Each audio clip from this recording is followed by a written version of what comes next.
एक समय की बात है, महात्मा बुद्ध अपने शिष्यों के साथ मगध आए हुए थे।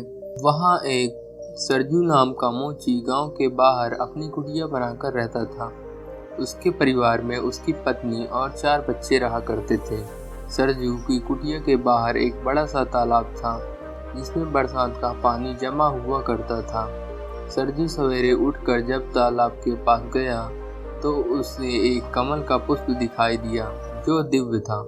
सरजू ने अपनी पत्नी कुसुमकली को उस पुष्प के बारे में बताया। कुसुमकली शांत स्वभाव की थी और पतिव्रता भी थी। कुसुमकली ने तत्काल बताया, महात्मा बुद्ध यहाँ आए हुए हैं, शायद वह इस तालाब के पास से गुजरे होंगे, जिसके कारण यह फूल हुआ है। सरजू के मन में अमीर बनने का स्वप्न जागृत हुआ। वह झटपट तालाब में कूद गया और उस पुष्प को तोड़कर ले आया और अपनी पत्नी को आगे का रणनीति बताता है। मैं यह पुष्प राजा को देकर इसके बदले ढेर सारा मूल्य प्राप्त करूंगा और हम लोग अपना जीवन आराम से व्यतीत करेंगे। कुसुमकली, यह तो अच्छी बात है। यह पुष्प हमारे किस काम का? यह राजा को ही दे आइए। सरजू, ठीक है, मैं शीघ्र ही लौटकर आता हूँ, कहते हुए राजमहल की ओर तेज कदमों से निकल पड़ा। रास्ते में सरजू को तेज कदमों से जाते हुए एक व्यापारी ने देख लिया। उसके हाथों में दिव्य पुष्प देखकर व्यापारी का मन उस पुष्प को प्राप्त करने की अभिलाषा जागृत होती है।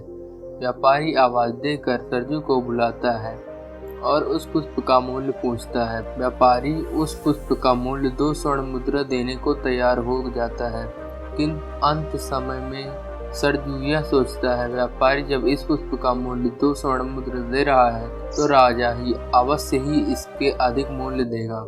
व्यापारी को न कहते हुए वह राजमहल की ओर दौड़ता हुआ निकल गया। राह में राजा रत्नेश आते दिखाई दिए और सरजू ने उस पुष्प को राजा को दिखाया। राजा उस पुष्प का मूल्य 5 स्वर्ण मुद्रा देने को शीघ्र तैयार हो गए। सरजू सोच में पड़ गया, इस पुष्पों में ऐसी क्या खास बात है जो व्यापारी और राजा इनकी प्राप्ति करना चाहते हैं, और मेरे पास यह पुष्प है जिसका मैं प्रयोग या मूल्य नहीं जानता। यह कितना मूल्यवान है, इसकी समझ मुझे नहीं है। एकाएक सरजू के दिमाग में बिजली सी कौन जाती है।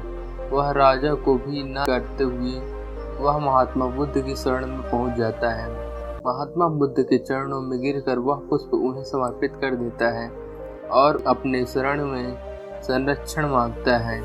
महात्मा बुद्ध सरजू को उठाकर हृदय से लगा लेते हैं और उसे अपने शरण में लेते हैं। सरजू को ज्ञान प्राप्त होता है, फिर वह अपने समाज में ज्ञान के माध्यम से समाज की पीड़ा हरने का प्रयत्न करता है और आजीवन महात्मा बुद्ध का शिष्य बन जाता है। इसी तरह की मोटिवेशनल कहानी सुनने के लिए हमारे चैनल को सब्सक्राइब कर दें और बेल आइकन को ऑल पर प्रेस कर लें। Thank you, take care, bye bye.